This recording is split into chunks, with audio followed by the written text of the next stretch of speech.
Hello, hello, hello. Good evening, good morning, good afternoon, or whatever other expression of time you choose to use. This is the Talking Stick Show. Today we are discussing how to source happiness, a pathway out of depression. So today we are joined by, obviously, the host of the show, Dale Tobin. Where is he? Oh no, there he is. Hello everyone, happy, depressed, in between people. Welcome to the show. I think this is the 101st show, right, Dale? We are on the 101. Yeah, the 101st Talking Stick Show. Wow. And of course we have with us, as you can see here, Mr. Sean Bibby. Good day. We were too depressed to start the show on time. Yeah, we didn't want to do it. And down here, you can't see her beautiful face, but you can hear her lovely voice. This is Martina Grubmueller. Yes. Hi, guys. And I'll take all the blame for the lateness. I didn't manage to get my picture, but at least I've got my voice. So all good. Good to be here. She's still present. Okay, so the pathway out of depression. So where do you want to start with this, Dale? I mean, depression has many layers, right? And many people seem to feel that once they become spiritual or become aware of spirituality, that all their problems fade away and they are bulletproof to the world and everything's enlightened. But as we all know here, there are many, many years and layers to this kind of journey. And depression shows itself in many different facets. So how do you want to start this off, Dale? Well, there was a great question you said, Martina, in the comments this morning on the post. Do you want to relay that question you put, Martina? I thought it was incredible and a great start. What was the question? It was what's the relation between depression and happiness? What does depression and happiness have in common? Now, yes. That's an interesting question. Before we go into that, maybe I've just been to London. That's why I was delayed and everything. And on the bus, it was quite interesting. I saw a guy on the bus who was wearing a T-shirt. And it said, in alcohol's defense, I've done stupid shit when sober. Yeah. And I looked at that T-shirt and I thought, hang on a second, that actually works with our theme today. And I turned it over and I said, well, in depression's defense, I've done stupid shit when happy. So let me repeat this. In depression's defense, I've done stupid shit when happy. Yep. And in your question, you use the word source, right? What is the source of happiness? And when I look at, what came to me when I saw that T-shirt, and when I looked at the word source, I just had to really go down the road and say, you know what, guys, happiness or depression is a source energy. And at the end of the day, it's both energy. So we're going to actually at some stage look at what kind of paradigm are we finding ourselves at the moment. And can we actually still make a distinction between happiness and depression? Because we are moving out of duality. We're moving out of polarization. We're moving out of the bias of discrimination. And when we look at it, whatever fucking circumstances we are, am I allowed to swear on this show? Oh, yeah, you've done it already, so. Shit. Okay. So whatever circumstance we, consciously or unconsciously create for ourselves, be that as it may, we still have a choice on how we experience those circumstances. And this is where, and you said it actually, Dale, you answered the question. At the end of the day, it all comes down to choice. You can have the most ridiculous, like today. I mean, my train got cancelled. The bus kept changing destination until I thought I'm never going to make it. I'm going to jump into an Uber, right? And I just made it here. And then, of course, the picture didn't come up. And I thought, okay, so these are circumstances I may or may not have created for myself. But what kind of experience am I going to have with this? I'm going to be happy. Yeah, I'm still happy to be here with you guys. I didn't allow myself to get depressed or frustrated or angry, whatever you want to define depression as.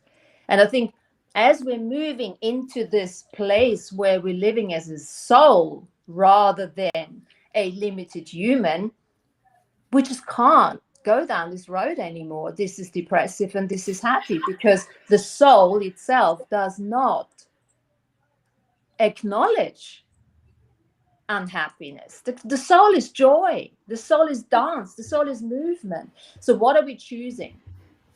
Are we choosing to move to live from a human perspective still? And I'm not for 1 second, I'll shut up in a minute, I'm not for 1 second, denying our physicality, the needs, because I know that. But is now the time, because there is something very significant about this September, what's happening to me, where I can no longer allow myself to just say I'm human. I'm now living I'm now practicing and learning to live from a soul perspective that has a body. Yeah, it's time to do both and more. And that's it. It all comes down, like you say, experience and a choice. There was a great picture, which I remember from years back, I saw was someone looking out a bus window on a bus drive. One of them was depressed, one of them was happy. And what the depressed person saw when they looked out the window to the person sat next to them who was happy, was a totally different situation. And I think talking about happiness, talking about depression, all comes down to people's experience of what they've gone through. Because at a moment in time when they came into the birthing process, came into being an innocent child, there was that spark of source within them. There was that love frequency. There was that happiness instilled into them, just as memory, light. It was just, say, source. Source was there.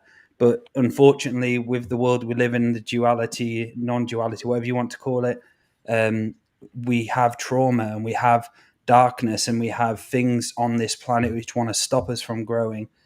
So it's such an incredible topic, this, because there's so much to dissect within itself. Maty, do you want to share? Yeah, I'd love to, because we must understand that, as Martina has already articulated, duality is a sticky subject. We're not just either depressed or happy.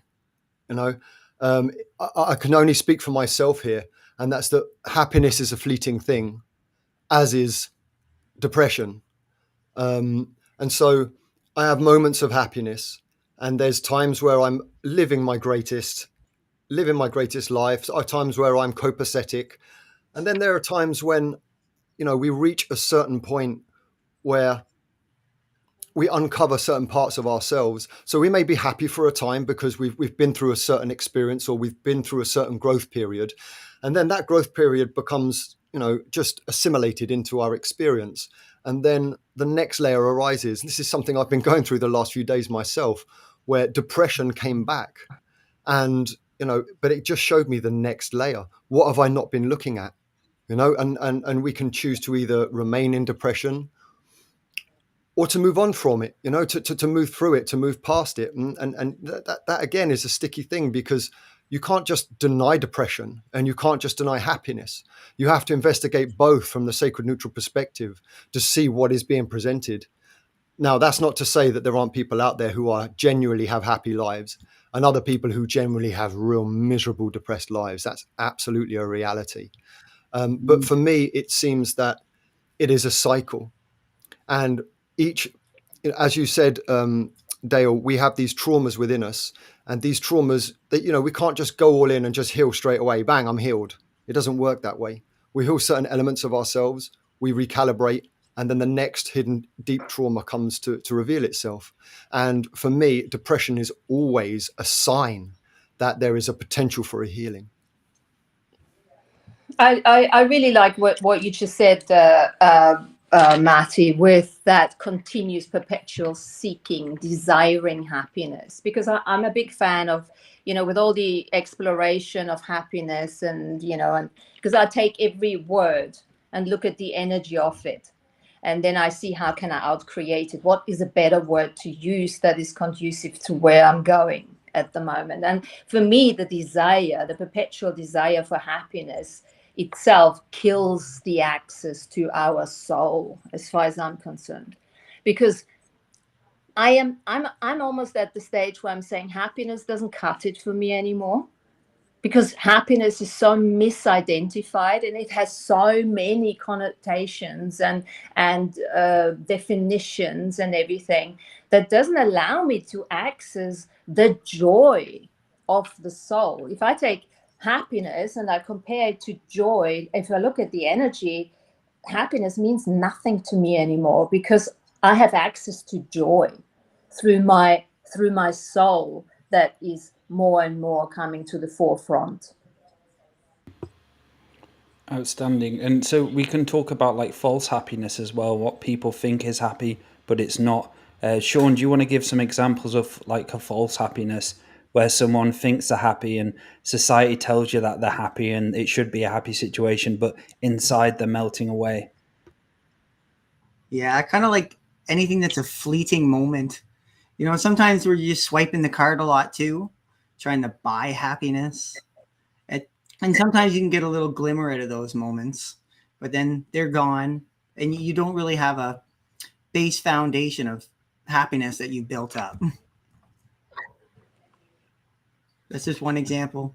And then just looking at like the cycles that we go through with depression and happiness and how often they come, but what do you got to say about that, Maty?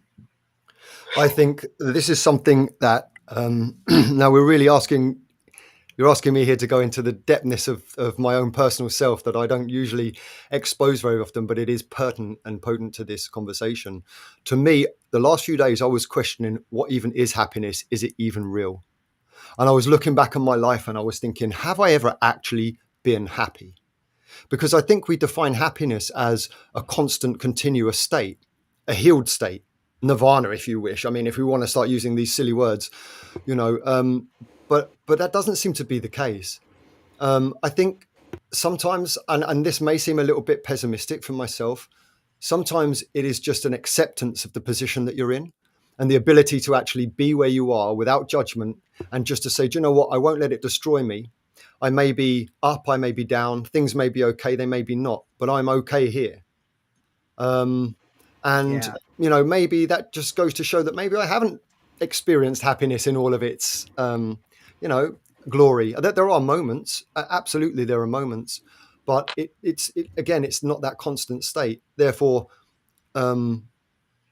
it's something that we may cling to. And as Martina has said, if we're constantly in this state of attachment and clinging to something, it becomes more and more elusive. Therefore, happiness is but a word, right? And one could say relief, one could say acceptance. All of these things can bring an element of that. But real happiness, I think, is, as Martina has said, joy. Yeah. And that's a completely different frequency, right? Something that has a lot of depth to it. Yeah. A real deep depth. Because who here is, just wore a shell for a long time? Like when I was younger, I thought I had to be happy all the time. I thought that was my proper state of being. And, you put it up for so long and then eventually people think it's bullshit. That's it. And one point in my journey, I remember when I was in light worker mode, was when I wasn't happy. I was kind of like had some shame and I was a bit pissed off. Why can't I be happy all the time? But now I've learned to just allow it to be what it needs to be. Sometimes I feel like shit. Sometimes I feel great most of the time, but sometimes I do have my moments, and just allow those moments to be moments instead of holding on to them in any way, shape or form. And that's when people do stupid shit in the moment, when they get caught up in the sadness of the moment and they do stupid stuff. So for me, I've learned to be able to allow that neutral perspective to come in, allow it to play out, and then just know it's like a tide. At some point, it'll be a different frequency to experience.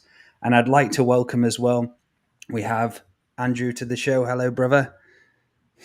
I think he's hawking a new perfume brand called Happiness. I think he's in the back making a new perfume brand. Happiness. Yes. Joel there. Can you let him in? Dale?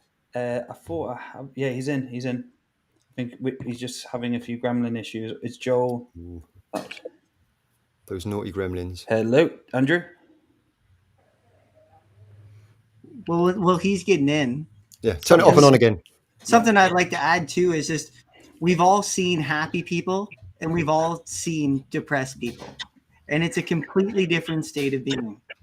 Like you're beside someone who's really depressed and they just suck the life out of the scene, the time, no fun. And it's fun to be around people who are being happy, but it's a state of being. It's a period, it can be a period in one's life in cycles. That's it.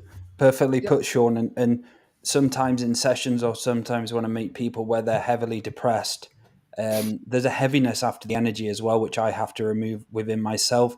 And I want to ask Maty, Martina, and Sean this. Like you've just explained it then, Maty, what's it like for being around that in a session, dealing with that depression frequency? What was it like for you? Okay, so interesting. So there are different types. I think I think for me as a practitioner, I experience it a little bit differently. For me, it gives me frustration, but not frustration as in a judgment, just because whenever we're in a session scenario, there's always a bridge and a barrier. There's a communication going on between me and the person who's in the session. And if somebody is heavily depressed, it's very difficult to break that barrier, to get through that bridge and to get into that person, because there's a huge veil of depression that's sat there over the top of them. And I can actually say the right words and they can respond back to me in the right words, but there's no actual energy communication going there. I know that as soon as the session is over and the high of the session dissolves, the depression is straight back. And for me, that's very frustrating because I just want to do a good job, you know? Would you say sometimes the depression is just like a giant wall of seriousness? Like a thick. I think I would say it's more unhealed traumas, really. I think seriousness has its own part to play, but seriousness itself is caused by traumas and lack of joy. Andrew. Can you hear me now? Yes. I'm clear. Andrew Perfume Yay. Bartzis, welcome to the show. Thank you. The depressing show. Welcome to the show, Andrew. Hi, Andrew. Hey, Martina, how's it going there? Good. All good. Settled back in now. Yes, all good. Good to see you. Yes, the day of depression has come and gone. Everyone's been through that phase. Maddie, I hear what you were saying earlier, and it sounds like you're in the depths of self-discovery of depression, joy, and happiness, and all those middle shades of gray. Yeah. Oftentimes, people who have been depressed for a long period of time go through a period of apathy where they feel nothing.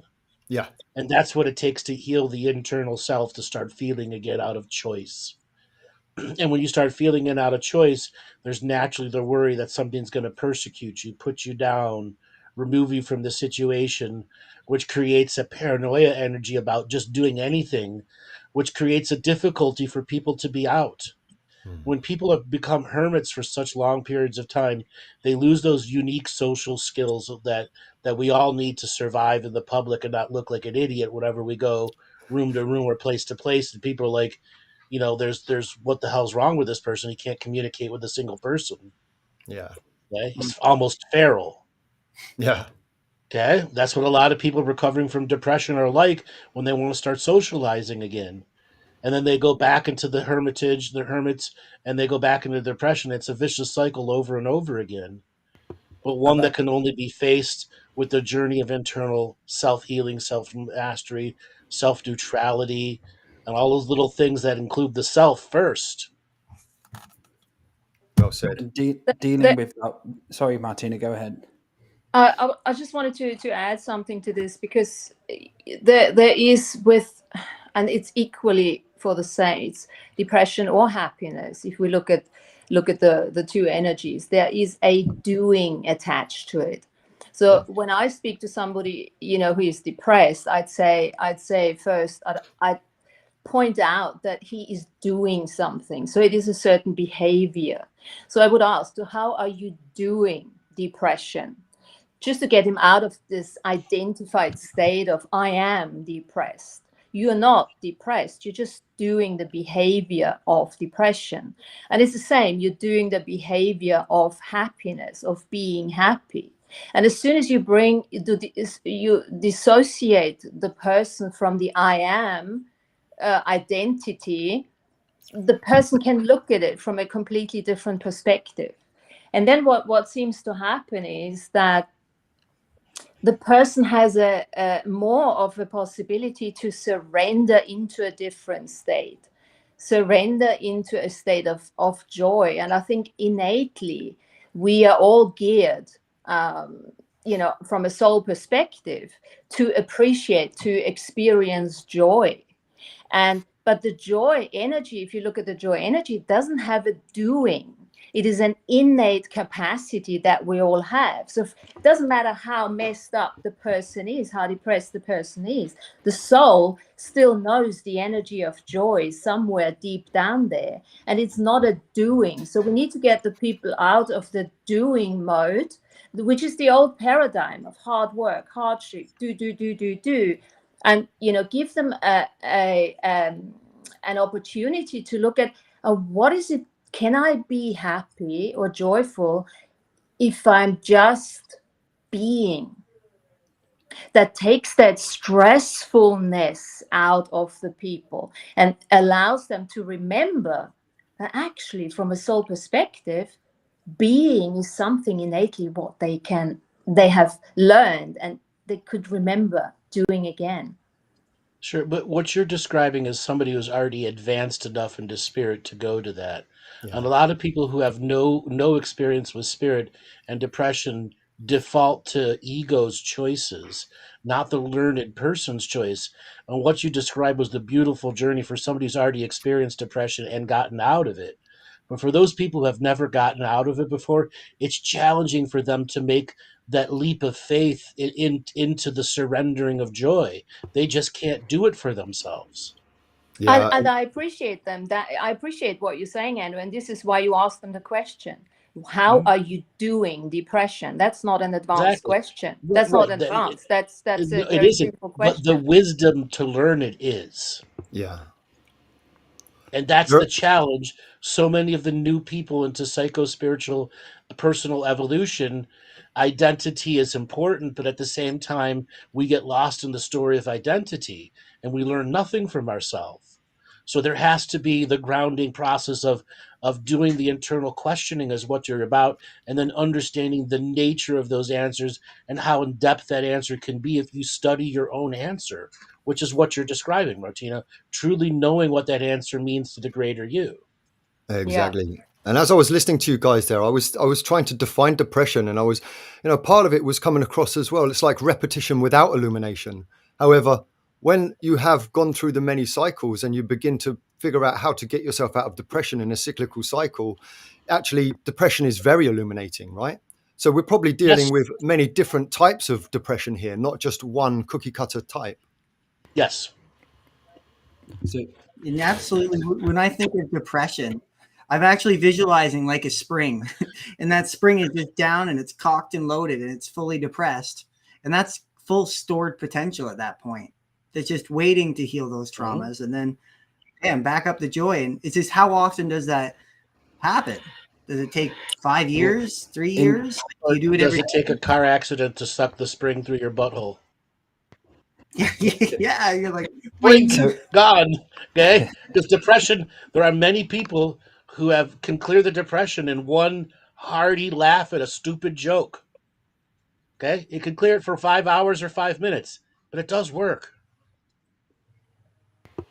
and there's so many times I've had sessions where there's so many different layers of depression, so many situations they've had, and it's kind of like not a back and forth game, but they're up and down, and you give them inspiration, you finally get through to them and they're inspired, but it's down to them to make those choices after the session.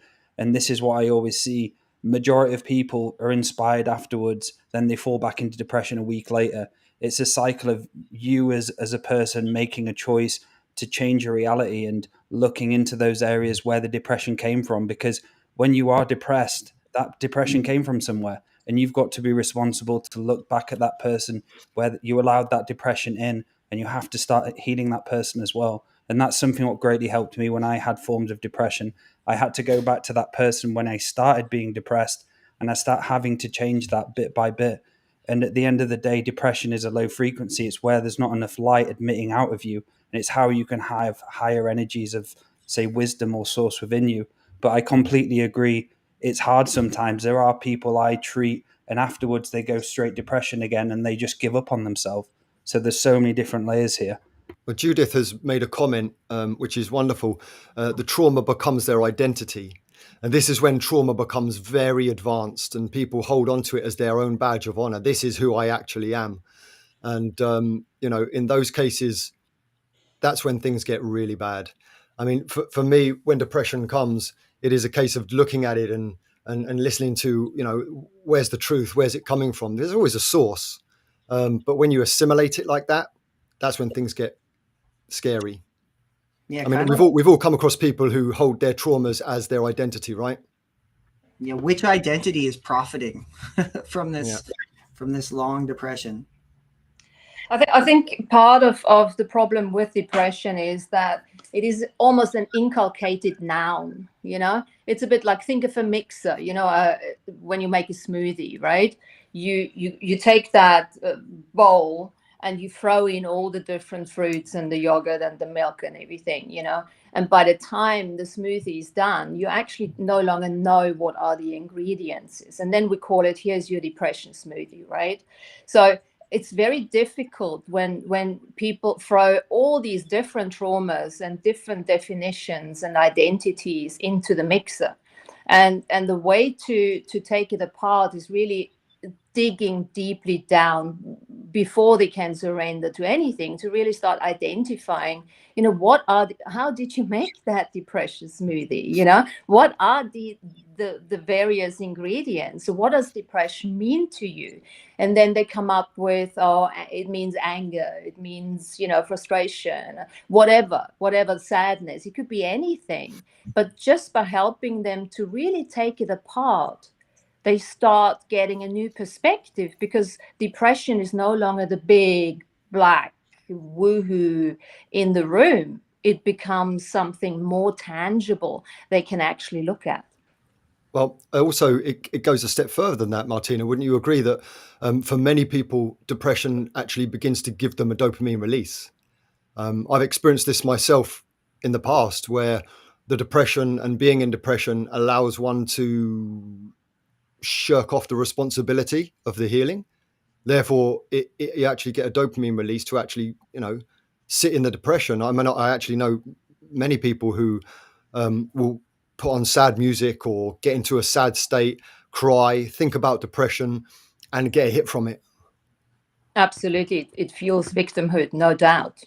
Absolutely. And I'm wondering, as you say that, I'm wondering if there is some sort of worthiness gratification in that too, as you play with that depression, and then you get some validation from the outside. There is some the worthiness, I'm not sure, but somehow a gratification from your outside that keeps you then in that perpetual circle of never being able to surrender, never getting out there to take responsibility, because there are too many people out there still that do not allow themselves to empower others, but rather crawl into the cesspool with them and start playing the empathy and martyr game. And you see, this is that tail.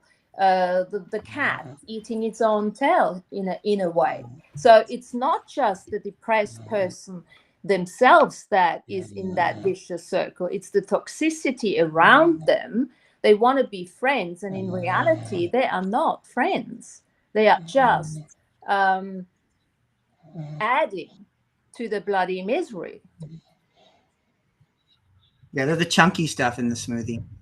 But I wanted to add that, so sometimes with the depression too, sometimes like a depression can give you some downtime. Well, because a lot of people they go through a depression because they had some uptime and they needed to stop, just absolutely stop to evaluate what's been going on and why life became so bifurcated from what they thought reality was, that it smacked them across the face with a big bitch smack, and they're like just stunned because they were in disbelief. Sean, sorry. Do you remember the emo stage, the emotional stage? And it's interesting because society imprints you more with it. the amount of people I know who are on depression meds, it's kind of like a normal society recognized thing now, isn't it? It's kind of more imprinted into you as well. Oh, I feel a bit sad. Oh, I've got depression now. This is a thing for me now. This is what I've got for the rest of my life. And that's something a lot of people battle with, and they just give up in life. I am depressed. I'm not going to be able to get out of it. I'm going to take these meds now, and that's me for the rest of the life. I have depression, and that limits a lot of people. Yeah, that's so strange. Some of the aspects of that, because with Martina said about doing depression, it got me thinking. Well, like you're kind of acting depression, but then you kind of can wear depression. You can wear the emo clothes, or you can listen to depression, and then because the funny part is then you have like that high school emo girl that's all black, or there's the boys too, but then they become happy within depression as an act. And it's just kind of like a juxtaposition within it. There comes the word peer pressure comes to mind. It's almost like, think of a band. I just thought of the metaphor of a band, you know? You have sadness, frustration, anger, and fear creating a band together. And the band's called depression. And it's going really well, and they're earning money, and then they're having lots and lots of followers. And all of them are now bound to each other. So sadness can't get out, because otherwise the band's going to fall apart. You know, neither can fear. It's like that kind of toxicity that we could call peer pressure. Interestingly enough, even for something that is really not conducive to creating higher consciousness or awareness. We see this so much within the lightworker community. So much within the lightworker community. As a matter of fact, it's one of those things that's linked intrinsically with narcissism and empathy, right? You see it all the time. I got that image. You know that image of like the land of the dead? You just have all those hands reaching up, trying to pull people back down, and that's the imagery I got. Come back down with us. The snoring bear is giving his wisdom. So that's it, and it is. And for those out there, let's do this. So for those listening now, and I'm sure a few will be listening who have depression, what advice can we give for them to get out of it, like the basic steps? So Martina, do you want to come in first? Yeah, I'd go in. I'd ask yourself the question, what does depression actually mean to me? And then take a piece of paper and just write down whatever comes up for you. You know, just write down the words. Sometimes you have a whole sentence. Sometimes you might even think of a person that comes up, you know, in association with depression. Just write it all down. And there might be positive values included in that, because, you know, everything that we do in awareness or unawareness, there's still a value attached to it. So write all of that down. And then what I would do is very simply just take every single thing that you've written down and destroy and uncreate it from a place of no more fixing. You don't need to fix it. Just pretend there is no more fixing, as we're now starting to move into this new paradigm. No more fixing, but I'm acknowledging it and I'm letting it go now. Beautiful, Martina. Maty, do you want to come in here? And the same question to you. Yeah, I would. Obviously, there's no cookie cutter way to do this, and it depends at what part in your journey you're actually on. For somebody who is at the beginning of their spiritual awakening, then I would say one of the best things that you can do is care for the physical body. Begin to eat good food, begin to train, begin to exercise and work the body. This is actually something that I've seen myself actually save people's lives.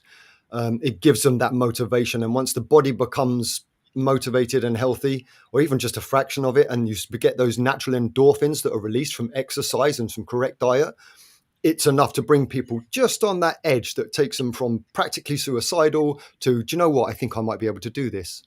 But then when you get to the other stages, so you've been on your spiritual journey for a while, and you've been through many different phases of in and out of depression or happiness or all of the other cycles that we go through in our journey, I would say, listen to the depression, see what it has to say.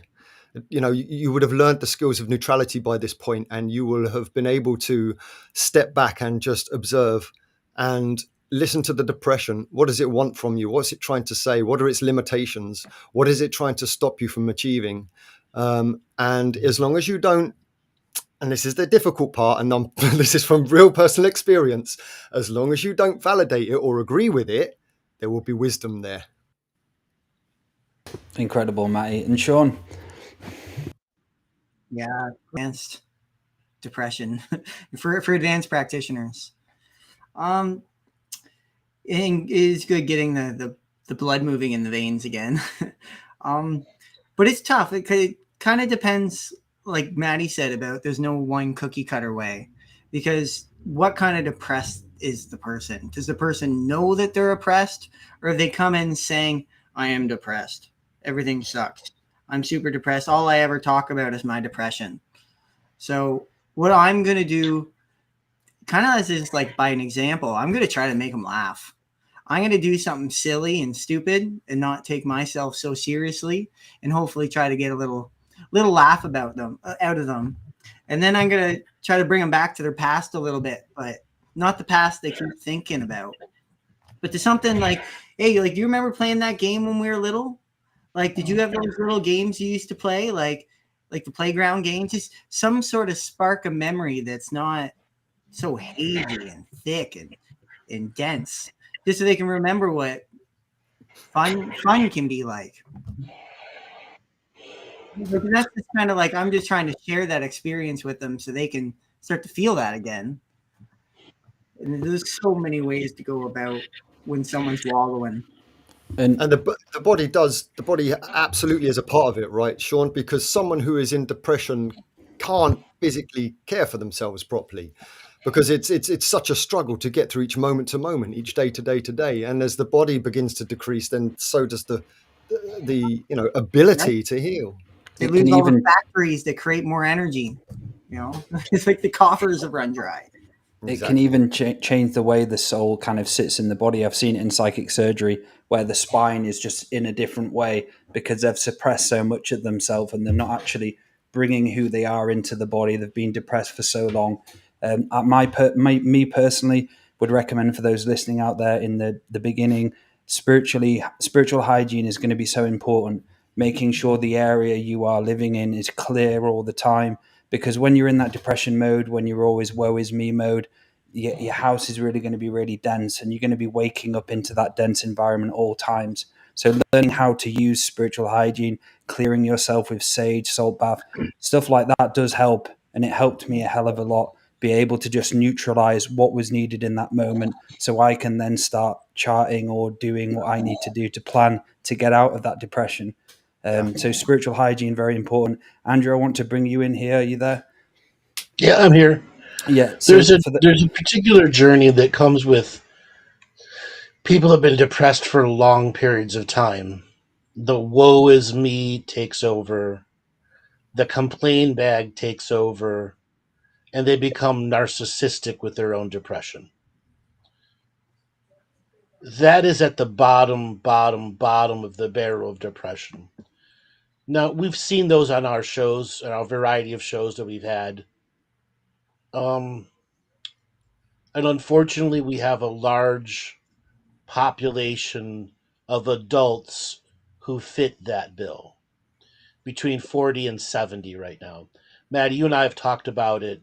The crop of 60-year-old women who were broken at 16 and are triple broken now because they can't feel, they can't love, they can't experience, they can't. Everything's been taken away from their whole life until they become rebellious and throw away everything to every rebellion, to every action that comes in front of them. And they wonder why they can never break the cycle of depression. Yeah. And many of those were mothers for good portions of their life, imparting wisdom into those children, those children's children. Here is where we see the ancestry and the ancestral curses, not curses by a magician, but curses done by the self. Yes. That are passed on to others. And now we have a culture of grown people growing in the millennials that have never had real arguments, have never been told no, think that some of their ways are the only ways to live life. And we have a big challenge coming with depression, and it's going to take more than one school of thought to break all of these different generational depressions, Yes. regressions, and obsessions. It's going to be a combination of the psycho-spiritual, the spiritual and the psychoactive, and the proactive psychology to really unravel some of these core issues. But when we relate it back to spirit, Martina was saying earlier that the spirit doesn't know depression. Yes, it does. It just doesn't emanate it. It knows exactly what it is. And part of the spirit's growth and journey is to learn what it takes for the I am to go through the firestorm and come out the other side, a hardened individual who can still feel. And it's interesting because a lot of people, they have that spark of youth within them. And when they get to 30, 35, it's like they forget that spark of youth's there. And when they were going through the 20s, they were just high energy, able to do what they need to do. But when they hit to that 30, 35, I see a lot of people going into that depression state in the age around about 35, where they feel like the youth has gone within them. And how can you ignite that youth and realize that you're still the child? And that's why spirituality in these teachings, all the teachings we allow people to listen to, is giving you that, opening that inner child, and how important that is again. Because I grew up and I had a serious stick up my ass, and I started listening to Andrew, and I took that stick right out my ass and started trying to source happiness again. But it was a choice for me. Without drugs or alcohol. And that's one of the hardest challenges for people, right? So Dale, what does it look like to actually take the stick out of your ass the first time for somebody who's never done it before? It's damaging to my ego. Hurt a lot, but as much as it hurt, it kept hurting until it disappeared, and I got used to it, and I just knew that it's something what I had to do. And I was so serious in what I was doing, and like anything would trigger me, like the littlest thing would trigger me. And I had to learn slowly, really, really slowly at a time, that they're just words. Like someone's just said something, just because I don't agree with it, I don't have to be triggered anymore. And so many people are in that way where it just triggers the shit out of them, everything. Like now I take the piss, I have fun with Sean, Maty, and everyone. Like it's important to have fun. And if something triggers you listening to on the show now, you've got some work to do. Like this is just a show and us talking about our own experiences. And if you're getting triggered by some of the shit we're saying, then maybe you shouldn't watch this show. You have to go do some inner work. Yeah, and also the serious stick. I know Laura and I, our sticks came out almost at the same time. It was very interesting to see. I think Andrew called you trees, didn't he? He was going around calling us a type of tree. Yeah, but it was more than just having fun. It was so interesting because as a spiritual person, it actually hardens that stick, if you will, and it plugs that stick in there. Because there's the need to always be healing, the need to always be meditating, the need to have this done, the need to understand, the need to evaluate, and all these needs, wants, and desires that just keep us in this perpetual state of seriousness. And for me, I can't actually say what it was. I just think I reached a point where I was like, I can't do this anymore, because this what I've aspired to be, that I've now become, is not joyful to me anymore. And it was just that realization, and it was almost like that acted like some sort of lube that just went. Can I add on that, Maty? Say again. I just want to add, like, the serious stick. It's like a serious tree, and like as we take on more self-responsibility, like as the seasons grow, a new branch can start growing out our ass, and we got to trim it and pull it out all over again. Because like as we do new things that are complicated and hard, we tend to get serious sometimes and caught up in it. And so we got to just trim and get rid of that stick again. It's true freedom. That's what it is. When you get rid of that stick, you're able to be in the infinite moment of the now, and you're not limited by your own limitations, holding it on yourself. And when I don't get triggered now by certain things, I just think how fucking free I feel. It's amazing. Like, it's such a nice feeling. I remember points where I was being serious and things were making me angry and cross, or something happens. I've had those moments, Dale. Like let's say you've just spent hours preparing something, and all of a sudden your body goes, and it just falls all over the place, right?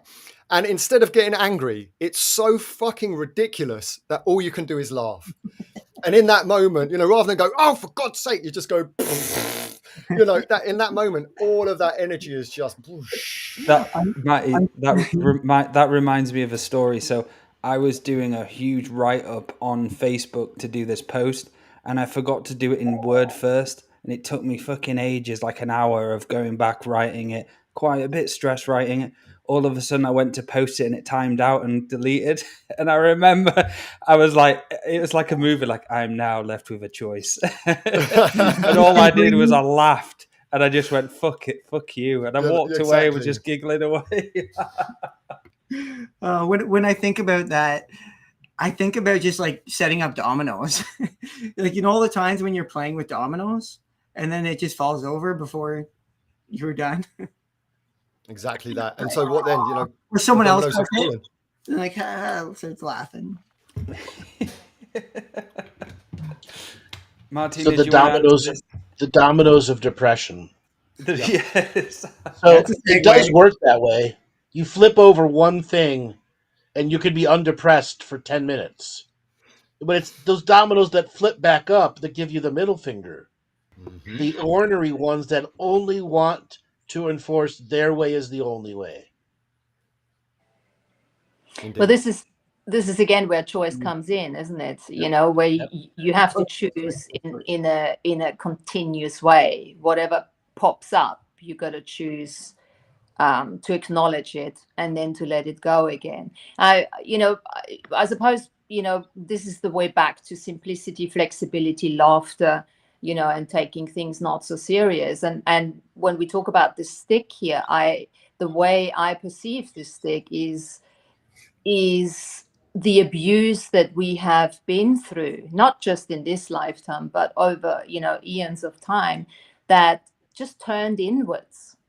And I can appreciate, because I have had this stick myself and it was super, super painful. And just to rip it out was just not necessarily an easy thing to do, because it had like thorns on it and all sorts of things. So I had to take this abuse and really look at it and take the stick apart, almost like cut a little piece off every time.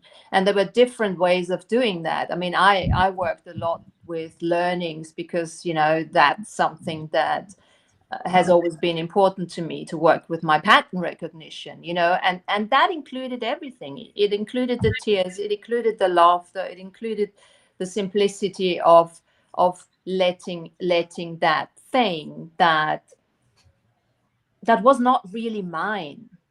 And this is I think is a big thing for anyone who does depression, to really have them acknowledge, or allow yourself to acknowledge that the abuse that has been inflicted upon you, and this is not a victimhood saying now, yes, you have given consent to it in this or other lifetime's soul or not,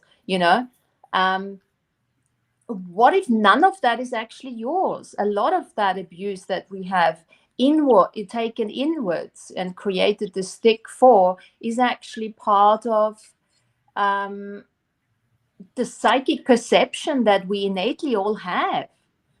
So it's like, yes, it's not good to be depressed, but let's just look at the flip side of the coin and see how fucking, psychic are you actually, that you have been picking up whatever has been happening within your surroundings. And Is it now the time to acknowledge that and let it go? Right. In the acknowledgement that the stick is made up of the abuser's energy, that you must purge out of yourself. Mm-hmm. And the abuser's energy, as a metaphorical stick up your ass for keeping you serious, is there to teach you a valuable lesson, to get his energy or their energy out of your own butthole. Even if it's don't your let own. it control you so much. And and in addition, there's something you have to allow yourself, because in order for the abused to let go of the abuse, sometimes they have to transition through becoming the abuser themselves. And I'm not saying it has to be that way, but that is right. Right. That is usually the way. So allow yourself to give yourself some space to get angry, to get frustrated, and to actually let it out.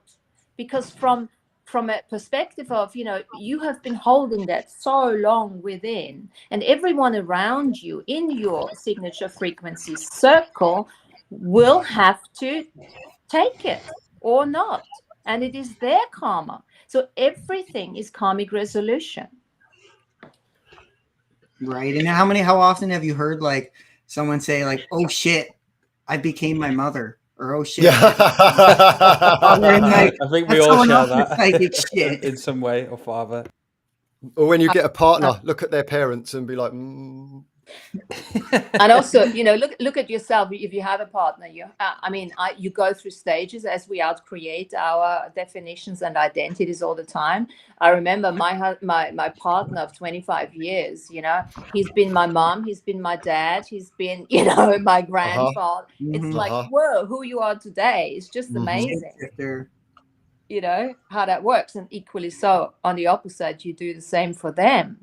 But that's all part of the karmic resolution. And for me, the joy that you guys are talking about and that fun, I am a bit of a sucker for resolution, so for me, doing the work is super fun, So and while we're talking about relationships here, there's somebody in the chat room with the initials PD, and they've posed some very cool questions, actually, several of them. So I'd just like to acknowledge that. One of their questions here says, can you talk about being stuck in a relationship and realizing that you're not happy, but being unable to change / leave? Now, this is something that I've experienced myself, and it is a big cause of depression, especially when children are involved, expectations are involved. So, Andrew, what would you say are the first steps to somebody that may be realizing that their relationship is playing a major part in their depression? You have to accept the truth of it. And until you accept that truth and all of the different explorations around that truth, you're never going to be able to come to a clear decision that the relationship must end, no matter the consequences, be it economic, financial, spiritual, so on and so forth. For you stay in the loveless relationship, unacknowledged is the ongoing trauma. Then there's the moment you recognize it and I must change it, but the actuality, financially, it's impossible to separate. And unfortunately, many people are stuck in that scenario. Well, at that point, the only thing you can do is have legal separation, but still file taxes under each person's name. Okay? At that point, your partner's ups or downs are going to determine what you can do and what you can't do if you're living there with them. Okay? You can't just go and start to date and be right in front of them. That's obnoxious and narcissistic. But you also can't hide it from them. So you're stuck with this economically challenging relationship that has no growth into it. That means spirituality is an option for you, but it's going to lose so much of the physicality of what the other parts of life can mean if you're truly free from that relationship. And a lot of women and men find themselves following spirituality because they're stuck in a relationship that won't grow from one partner or the other or from both of them. So what do? Make it real for yourself and say, I want a legal separation, and eventually I'm going to see others. And right now, financially, we can do nothing to change that, but we have to financially work to that direction where both of us can have other relationships, yet still share the benefits of marriage. Yeah. Okay. And if there's kids involved, a whole new layer of responsibilities have to come. Yeah. Well, the amount that it damages a kid as well. See, if you've got a few children with parents who don't like each other or one of them's depressed, it can really fuck up the children even more, especially them dreaming in the home as well. It can encourage nightmares and all sorts of things. If there's something going on, like a battle between the parents all the time, it can really fuck the kids up. So later on in life, they may have spiritual issues because of that. I know for myself, in my own personal situation, and I've experienced everything that Andrew's just talked about, for me, it was very much a forced evolution. I'm sure that's not going to be the case for everybody. But but that's what happened for me. You know, it was a case of realizing, why do I keep going back into this depression? And I couldn't see it. It was so close to me and so all around me that I could not see that fact, that this is what was causing it. But I was lucky enough to have, you know, a form of a forced evolution that pushed me in the right direction. But I couldn't think of anything more destructive than that not happening. So, Martina, what is your view on the loveless relationship process and how to get out of it? Well, I would concur with your lovely description of the transparency of the path to new consciousness, because really this is where we're going. We've got to be transparent. And, that could be another discussion at some stage for you guys. What is the difference between transparency and honesty, right? Yeah. Because that's two very different things in a way. But again, because honesty is so misconstrued, As far as I'm concerned, I'm a big fan of things, as long as they're no longer a frequency match and you are very much at the level where you're not forcing it, like what Maty said, the relationship will trickle out eventually. Once the karmic resolution is completed between two people, and that's obviously very, very possible on multiple levels within this lifetime, then there's a choice point that you get to where you can say, okay, is there something that we can create together now on the dharmic path? Yeah. Which is where depression becomes a teacher at that point, because it will force one's hand into a choice. And oftentimes this is another thing that we encounter in this type of lifestyle, is that one person will advance more than the other. Yeah. Now that's okay in the short term. However, when that happens over decades, there's such a huge separation between the two that the depression is a sign. It was for me a sign something is very wrong here.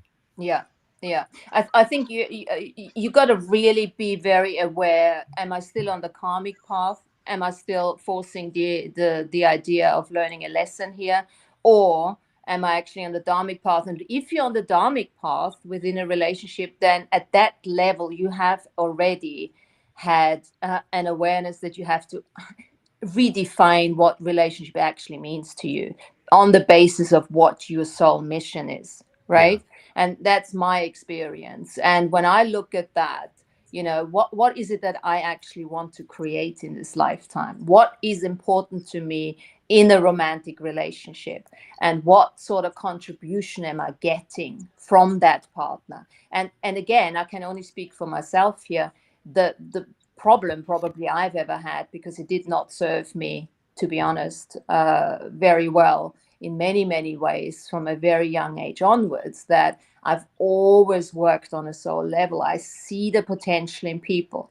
And sometimes we can make a mistake here by, when you're living from a potential perspective and you can see the potential in a person, you sometimes sort of do not work with what that shard or those particular shards are actually showing you, which can really bite you in the ass. So you've got to be careful with that. And I think that's a really big point we have to make on the way forward as we're more moving into soul integration, because we're going to see more and more the potential of people, of projects, of situations.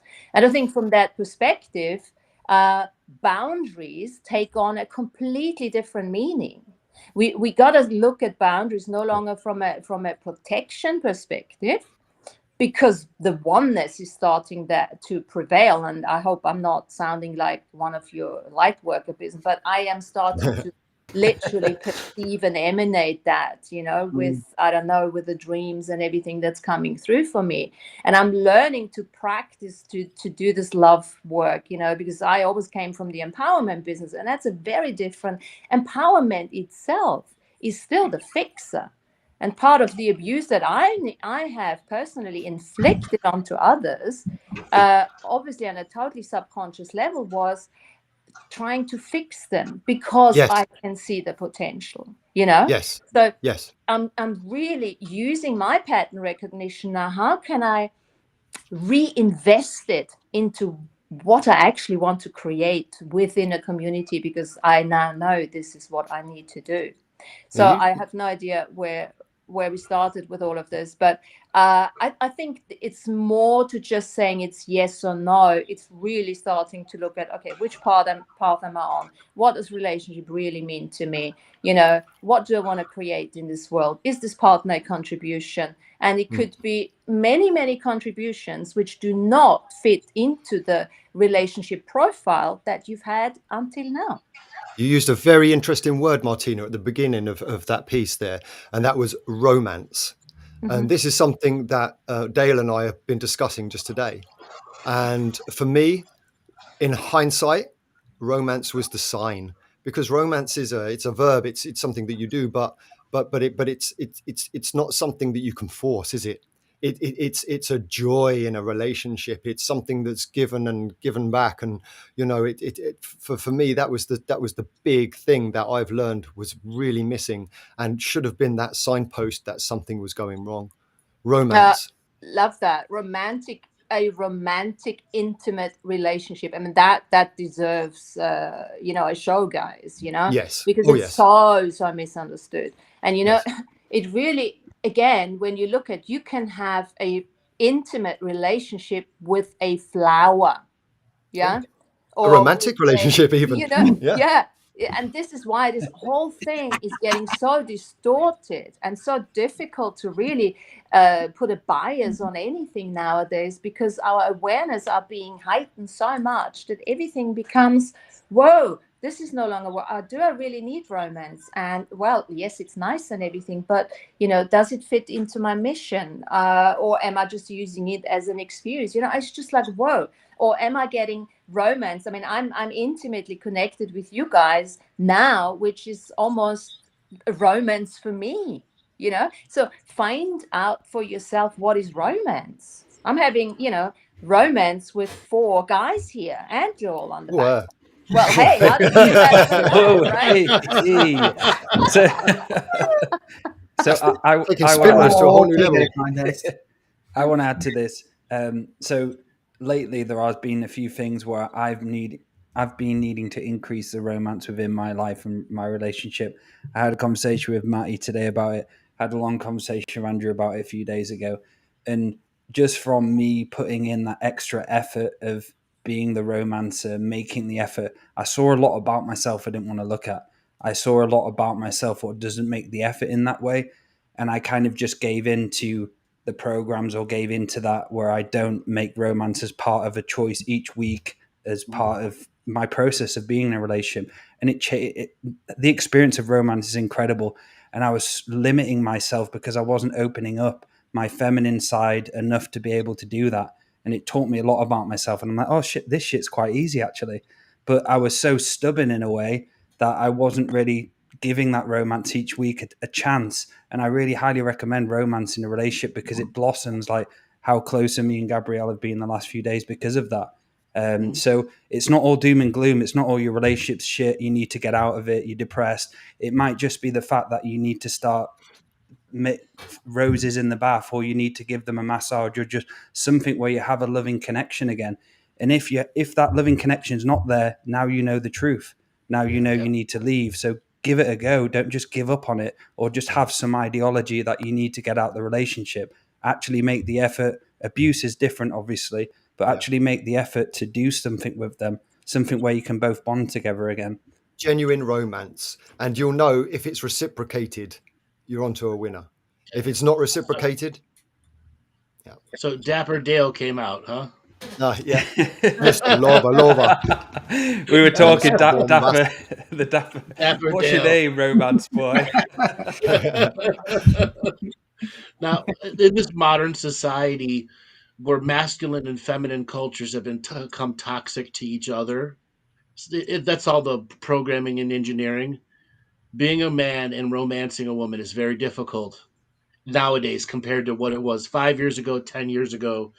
30 years ago, it was very simple. You just said hello, okay? And they didn't say, you're stalking me, you're looking at my Facebook page, you never leave me alone. They just abuse you left and right. And then the same men who do the same thing to women. People aren't open to talking anymore. They have lost, social media has destroyed normal human dating social interaction, in which where a little bit of obnoxiousness is acceptable because you're letting your character out. Okay? It's much different, if it comes to the end of the date and we must split evenly or the man only pays. Or just be open to whatever happens. Or have to step into an ideology to defend a date. What if it's not a date? What if it's just two people going out having fun? Is that always a date? No. And that could be romantic as well. Right. That you got it again. You got the honesty, you got the transparency, and you got the lack of definition. We got to get out of lack of definition. And of course, the soul's journey also requires us to get out of our emotionally over exaggerated feeling world, if you wish. Yes. We've got to move beyond this emotional BS. Emotions doesn't mean emotions and feelings are not the same thing. I think people think that emotions and feelings are the same thing. It's not. You can super feel without being emotionally involved in stuff. But you could also feel something making it a delusion through the feeling. Yes, you can. So let me give you an example from a different kind of interesting romance. I had a dream. I had a dream. Was it not last night? Two nights ago, that I was getting married to Paul. Yeah. Now we've been together for 25 years. Mind you, I have to say, the night before I gave him the boot, right? And the night going to say something else. and the day after, I got married to him, and he was very nervous in my dream, right? And I'm like, this is so weird. So I started, why am I getting married? There was even a white dress in the beginning, and think this is really not what I normally would do. But anyway, so I looked at that, and as the dream progressed, I was analyzing myself and what was going on in the dream. And then I started realizing that Paul was representing my higher self. And I was actually getting married to my higher self. And I was super astonished that Paul, who I've been trying to fucking fix all my life, right, was representing my higher self. And when I got that, all of a sudden, this whole marriage, the way we would do it in 3D or have done it until now, changed. What changed for me was Paul disappeared. I saw myself in all different colors. I couldn't look at myself. I tried to pinpoint, what dress am I actually wearing now? I was wondering, but I couldn't, because the color changed, the dress changed. And the only thing, and that's why I need you guys now, because I haven't figured it out yet. The only thing that remained, I had my hair up. Think of The Simpsons. What's her name? The one, Maggie. No, the other one. Marge. The blue hair. I had my hair all the way up, and that was the only thing that remained the same whilst I was going through all this colorful, flexy thing. What was that? Give that one to your residual image coming through from the higher self to remind you this is you in another reflection. Okay. To remind me, I had a feeling, because I somehow, when I thought about it on the bus today, I'm thinking, what's the fucking hair? What was that? And I thought, okay, well, the hair was almost like an antenna to keep me grounded. Is that what you're saying? No, your hair has been that style for a very long time. Like Marge. Okay. And that represents you. And yet, at the same time, you were seeing Paul as the higher self in the marriage, but in fact, it's your higher self you were married to. Yes. Okay, so it was bringing me back to myself. That's what you're saying. Right. In a romantic way. The residual image you, and the romance was, I can be my higher self with this person and not be married. Yes. Now, which made it the perfect relationship for you. Yes. Now, by saying that is to really open your mind, get rid of definitions, and just, because on a different level, there is a contribution in the relationship that you're having that you might not have considered before. Yes, very much. And it's almost like, I know with a guy like Paul, I'm better off having a telepathic conversation than one-to-one, me talking to his shots, because you'll get more across. I get more across, I get more out of it. It's a much better contribution, and it's hugely spacious, Okay, but you're also lucky to have a person who can hear the telepathic words. Not that I get any confirmation on it, other than my own validation. You don't need it. You get your own confirmation. The grass gets cut. The thing's fixed. Coffee now. Exactly. As long as your honey to-do list is cleared, you're good. Living room's clean. So that's all I'm saying. There's lots and lots of different ways, and it's really the invitation, make it your own. Sure. That's great until you suffer from depression that lasts and lasts and lasts and lasts. And all this psychoactive words from all five of us are nothing but blabber to the person who's stuck in it and has no idea how to get out. No matter what beautiful words each and every one of us says, they are disbelieving they have the power to do. So let's flip the frequency on the disbelief of people's power. How did they discover that empowerment? Because you were talking about empowerment before. Empowerment is a key part of getting out of depression, but at the same time, we have to maintain empowerment, which is where most people fail at beating depression. They can beat it once or twice, but they can't beat it a year in a row. Yeah. Yep, those little micro moments that just get you the process again and lead you back into the spiraling process. So for me, if I kick it off, for me, it would be get out of the addiction to emotions and get into the understanding. And when I say understanding, I'm not saying there's a mental aspect to us that we have been neglecting a lot and making wrong as well, because the ego is bad, and we don't understand it. We can't be mental. Everything has to come from the heart. Now, the heart without the mind is not able to properly exist in this reality, as far as I'm concerned. So I think we need to make peace. It's okay. The mind is not the enemy. I love my mind. So start understanding certain things and get out of being just driven by emotions. And I know it's also just like a blah blah to people who don't understand it, and I appreciate that. But I think there is a lot of that where people say, it's a simple mechanics. What is the soul? Like all these things that we've learned with you, AB, Andrew, that was helped so much to let go of negative emotions, positive emotions, out of the bias, out of the judgment, and just really start to understand how is the human technology wired? What are the different senses? And what's stored? We've Andrew's had to leave us now. He's just gone off to do some private sessions, so we thank him for his contribution. Thank you. It's an interesting subject. My sister, she's dealt with depression for a very, very long time. She had a terrible start in life. And just recently, she's made leaps and bounds through small choices, things like taking care of the body, getting out a little bit more, just having a routine, shedding off the people that obviously are symptoms and the type of relationship she would have that are symptoms of her depression. And I gave her the task recently of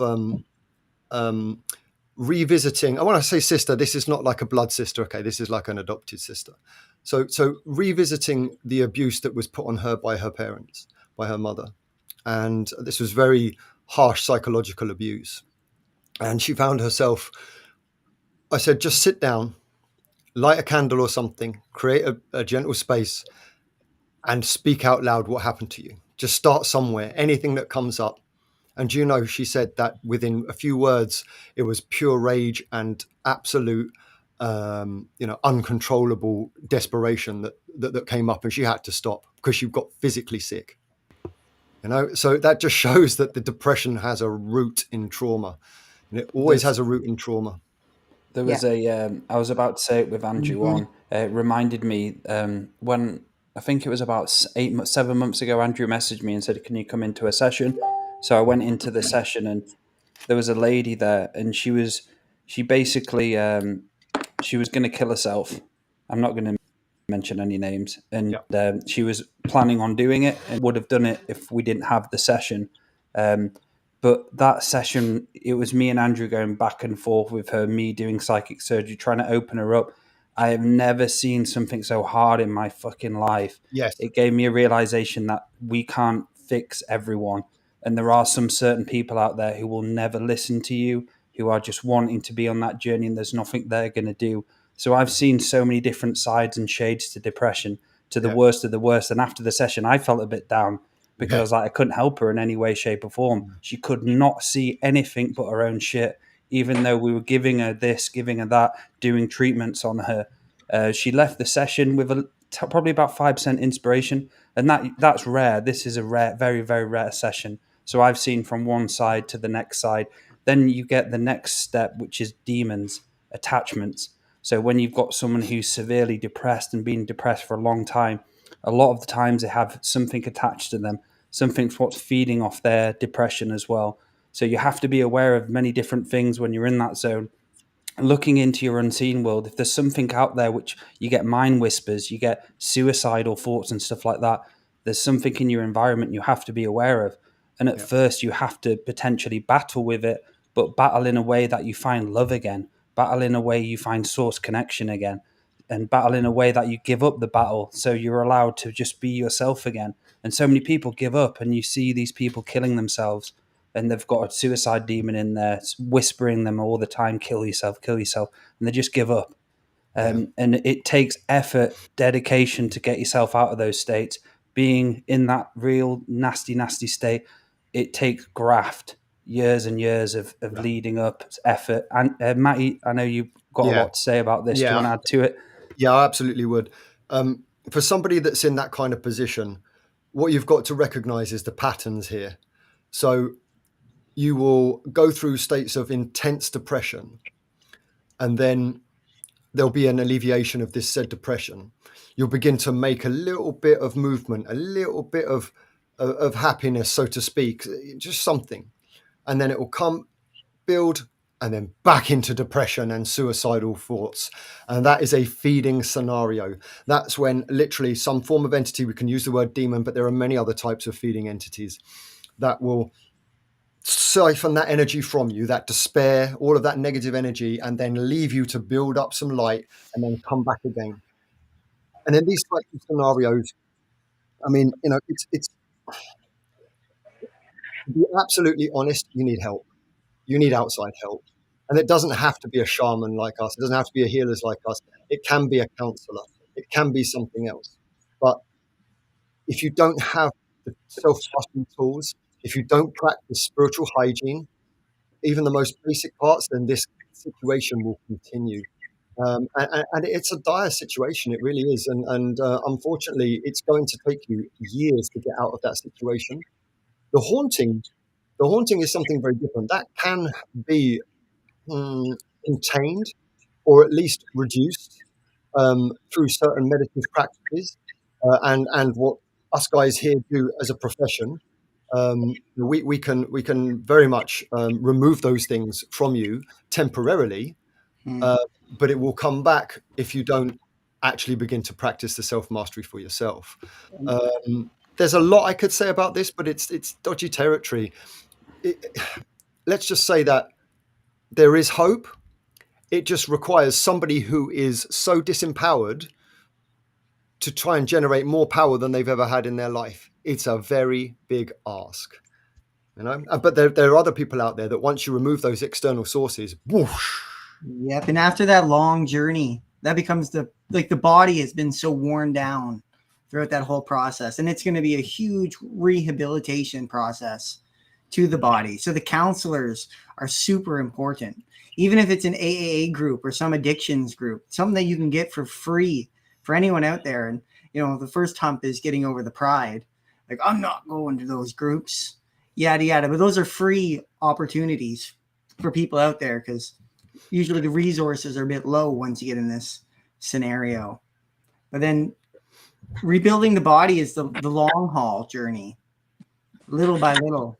Because like anything, you can cut it out, you can cut the demons out, but until you get the juice back in the body, they'll just open another doorway, just loitering around.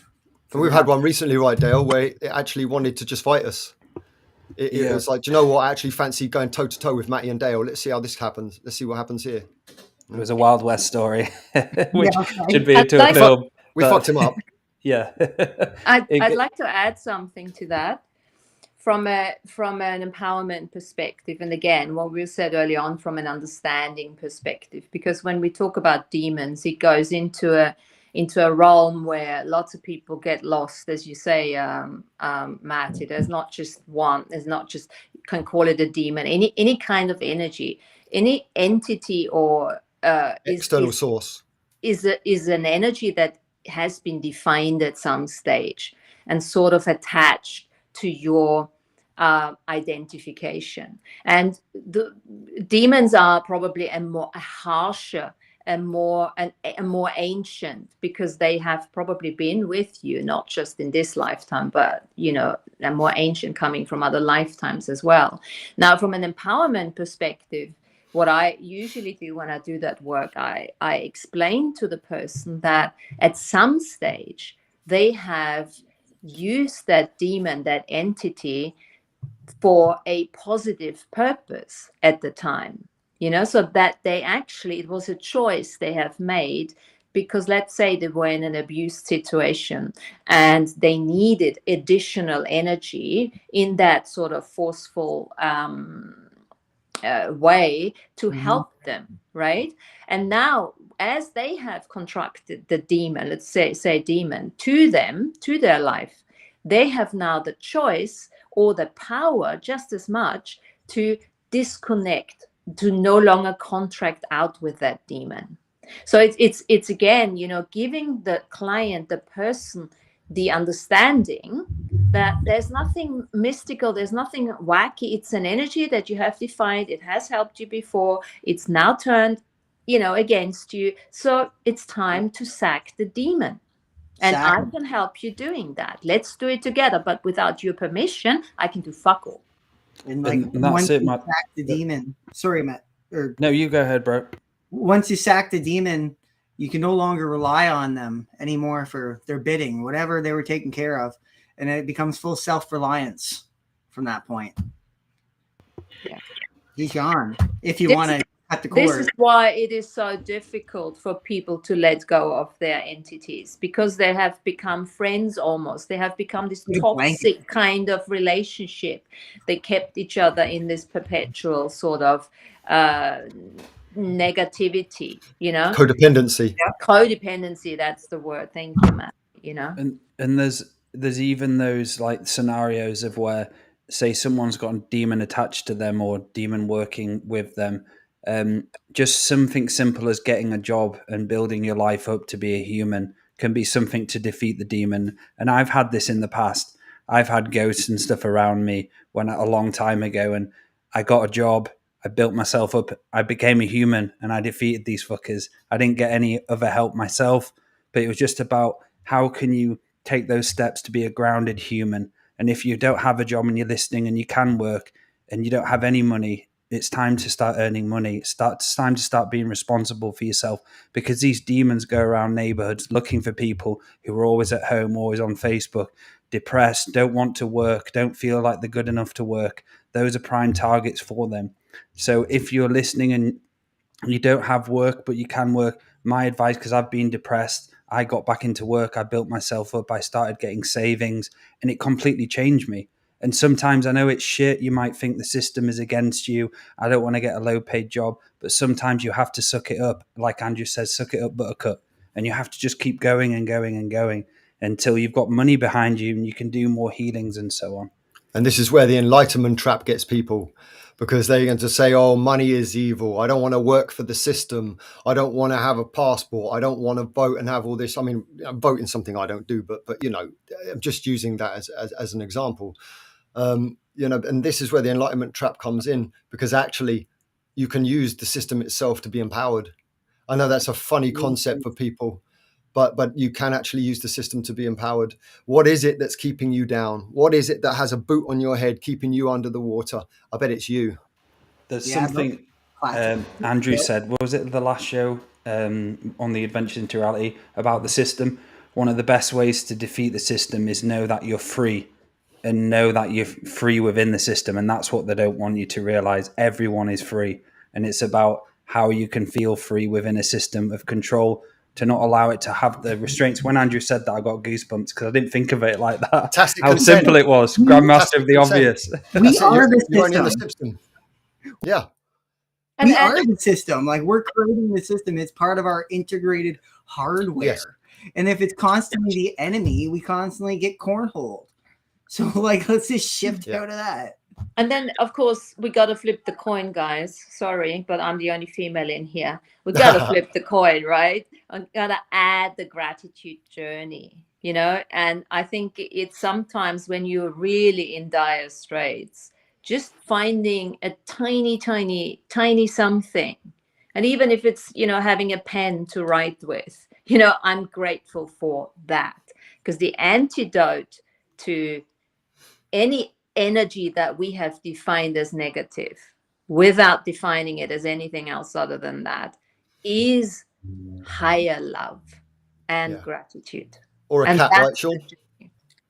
Or a cat. Or a little kitty cat. Something, just something to put love, focus, intention, some responsibility. To get yourself back into the vibration of receiving. And I think, you know, it's like whatever healing we're doing, we have to start thinking energy. And energy cannot be destroyed. And energy is not negative or positive. Energy is energy, depending on how we define it. And so we can take out a whole range of fucking demons by just taking out the definition of the bias of right and wrong, black and white. So define the energy of depression, Martina, in your articulate words. Well, the energy of depression depends. Again, it depends very much. This is the blender, you know, it's difficult. You have to first look at the energy. I would say it's abuse. The energy, I liken it to abuse gone internalized abuse. Because I'm also looking at abuse from, you know, if somebody says to you, you're wrong, that's abuse. I've really expanded my understanding of abuse to that level of understanding. Somebody says, you don't know what you're talking about, this and this and this, verbal abuse, of course, sexual abuse, we know that. But the majority of the people have always dealt with verbal abuse, right? And once we start appreciating that abuse that has not been dealt with becomes internalized, working against us, depression is a perfect example for that. Exactly. And again, there's no cookie cutter way. I would also say depression very much is a stagnant energy. Yes. Stagnant. I like to call it a loss of inertia. Indeed. It's like all that momentum that you had, the momentum. Well, let's look at this, guys. Depression, press. Consciousness pressed together. There is no expansion in it. So you're absolutely right. That stuckness, that depression, you know, it's a pressed consciousness. And we can't, you know, if we want to have expand our levels of awareness and consciousness, we have to let go of the pressing together because we need space. Oh, you see, there's an example. There's another tool I can give for people that go through depression. Very simple energetic tool. When you get to that space, you know, depression comes on, you feel negative entities, you feel everything is sort of caving in around you. A very cool way to change your reality in a very, very fast way is to expand yourself out. To just say to yourself, I'm expanding myself out beyond my body, beyond this room that I am, beyond the street that I'm on, beyond the country, beyond the land, beyond, the solar system. And you go as far as you need to go, that you start creating yourself that space.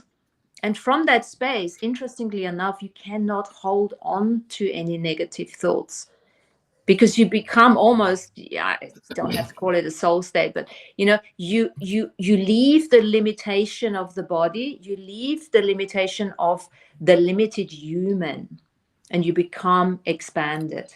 The infinite. And from there, you can make choices.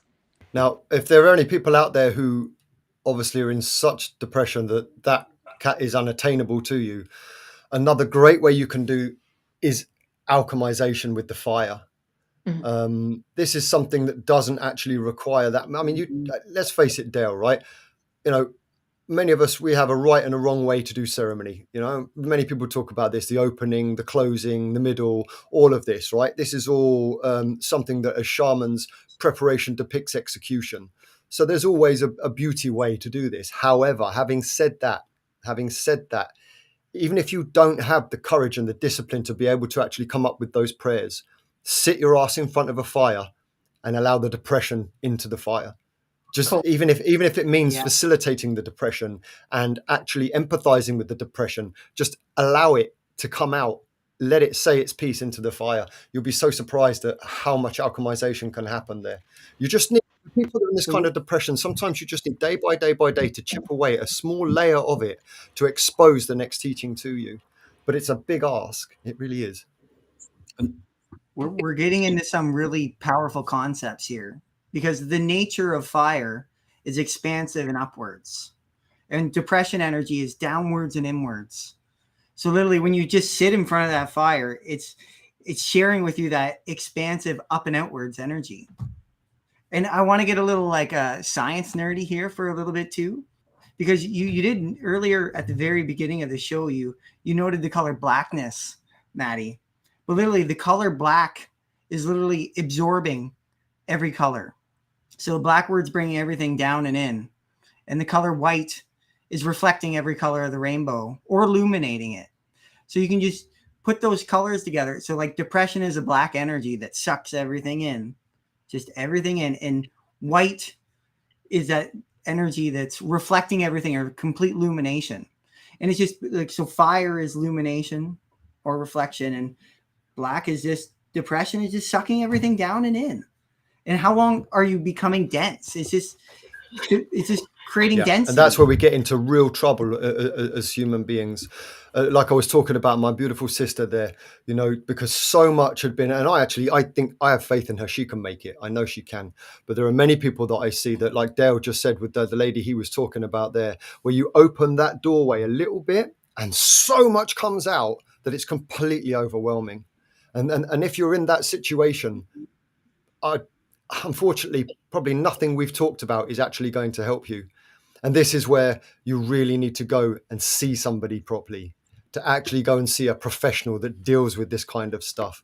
If you're in that dense depression, then you're probably not going to be able to facilitate the kind of practices required to use spirituality to get you out of that initial depression. Counseling's not going to, just basic counselling won't work. Something like Gestalt therapy or something, psychotherapy, something like that. Combined with physiotherapy. Yes, combined with physical as well. And this is why the inner work journey is so important, the day-to-day practice. And I remember when I went through my depression and came out of it, I still had scarring of it. And it took me years and years to get rid of the scarring. The whispers of the depression were still there. It was like an echo. Until the year and hours I built on myself, until those programs or those echoes disappeared. And there is a way out, but it's about you giving that time and effort and dedication, knowing this shit's not a quick fix. Us lot being here is not a quick fix. Us being able to come onto the shows and do this, we've not just been able to do it. It's been a process and dedication to the journey, hours and hours before this show, to be here now, and giving you inspiration to do it. Get out your bed. Get out of your room, mix your energies up. Don't stay in the same place all the time, because it may be depressing you, just the environment. Get yourself out, exercise. And even something so simple as exercise is so important, because it's a natural dopamine release. And those people who have overthinking all the time, you're out your body all the time. You need to learn to be in your body. You need to learn exercise, grounding skills. Even something physical like tennis or football might bring you out of it. It's giving it a go and just not being so woe is me all the time, because I was there and I had to get myself out of it. Now here's a segue. Here into Laura has popped up in the chat room here. Laura, camera in your face, Massey, and she brings up an important point. Here's a segue into the combined healing therapies that we're doing. Something like that. And this is not just a plug for our therapies. We have combined this as us as healers, us four, all of our skills and the technologies that we have here.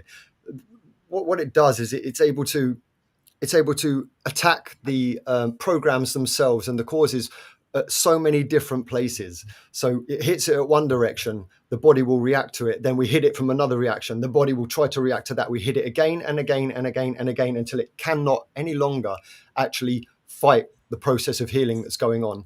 Now, obviously, come and see us for combined healing therapies if you wish, but this is also another way that you should look at this. Absolutely, one way is not the way. Agreed, Dale?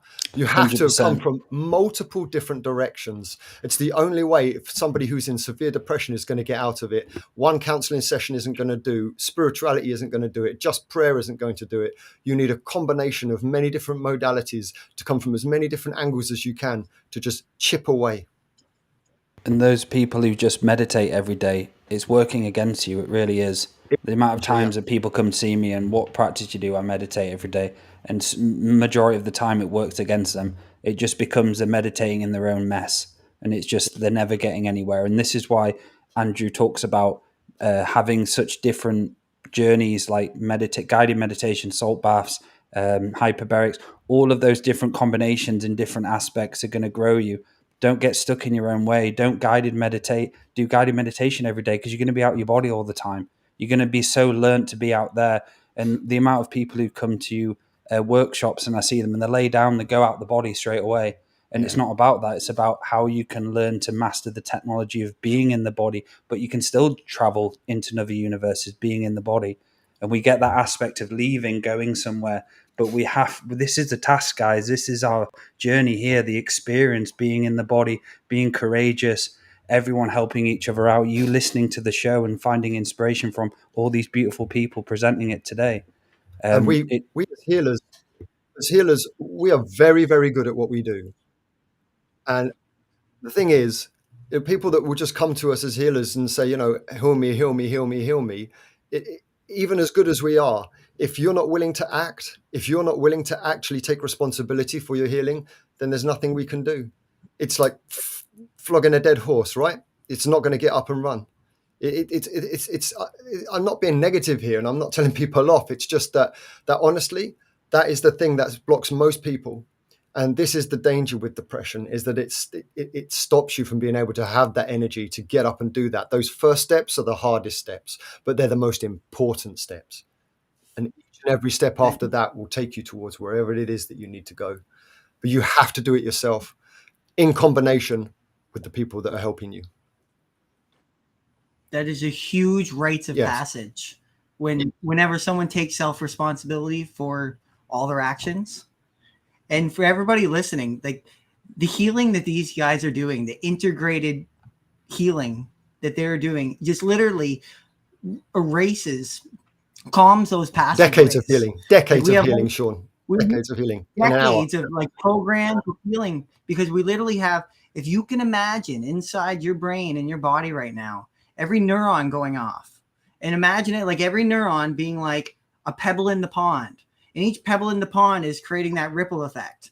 And finally, all that communication in the brain is just settled down and it become a sea of calm consciousness. And we can reprogram it just with the most fantastic people, because that's why we're here. That's why everyone's listening right now, because no one's thinking small anymore. If you're here in this room right now, you're not thinking small. You're thinking big. You're thinking infinite.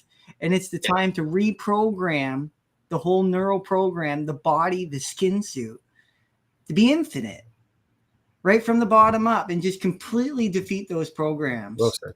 And get a really good head start. Springboard. Well said, Sean. Hat off to you. Yeah. So Thanks, we're guys. coming to the end of the show, guys. Martina, do you want to add to that? Anything you wanted to add before we say goodbye? Yeah, I mean, let's take it back to the question. What is the source of happiness? Yeah, I think you guys just summarized that really nicely. What is the source of happiness is acknowledging our multidimensionality. And once we start acknowledging our multidimensionality, we can no longer see ourselves as a little 3D stick being. Yes. That, Yeah, good. you know, so we have to acknowledge that we have choice. And to be honest, you know, what is the source of happiness? It is choice.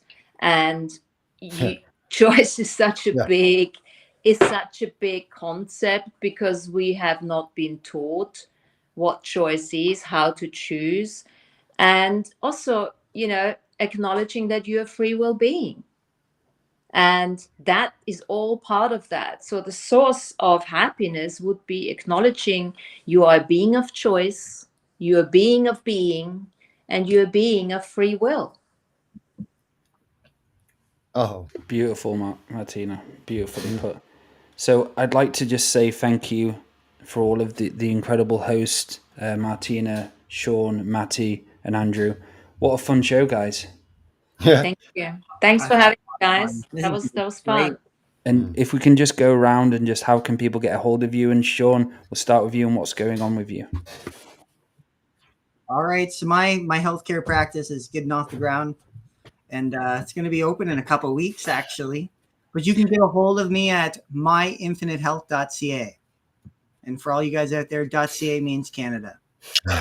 My Infinite Health. Thank you, Sean. Martina? So I'm inviting everyone who's interested to join our Earth Nouveau shows. We are currently changing the website, but the details to link up on a Wednesday, 5 o'clock BST, will be on earthnouveau.com. That should still be working. That would be lovely. And we just, like you guys, we just get together, we choose a subject and we just discuss it. And it's a very friendly sort of community we're building here, network that we're building here. And then I would say, you know, everything that I've created or learned over the last, especially this lifetime, I have put it in my book, A Time Traveler's Journey from Challenge to Choice, which is available on Amazon. So there's lots and lots of techniques and, you know, tools and little bit of personal sort of stuff in there. So, and lots and lots and lots of self-mastery, sovereignty, and healing. Incredible. Thank you, Martina. Thank you.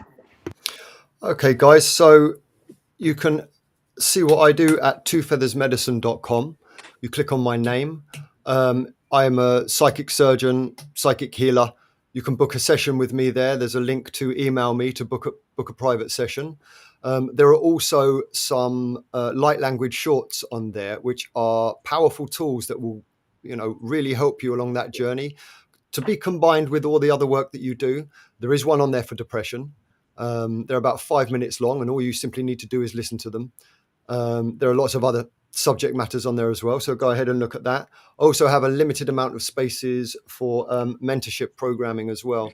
So for those of you out there that already are well on your journey and want to take it to the next level as far as spiritual offense, defense, and spiritual hygiene, things like that are concerned, email me on Maty Waller, twofeathersmedicine@gmail.com, all in script. If you're interested, just a limited number of spaces there. And that's it, really. Also on twofeathersmedicine.com, there is links to the combined healing therapies. Yeah, I think that'll cover it for now. Thank you, brother. Thanks for coming on. And if anybody would like any soul surgery sessions with myself, head over to daletobin.com. Also, if you sign up for the newsletter, which a pop-up will appear on the website, you will get a free psychic surgery guided meditation to bring you into elevation. I'm also offering psychic surgery training, which I have actual one coming up this Friday and Saturday. And I'm also offering a treatment with that training as well, which comes with the package. I just want to say again, thank you to everyone who's come on the show. I feel inspired, and to all of those listening and commenting as well. We appreciate every single comment. We Some great appreciate you questions. turning up and listening. Thank you. Thanks, guys. Thank you, everybody. Cheers, bye. Thank you.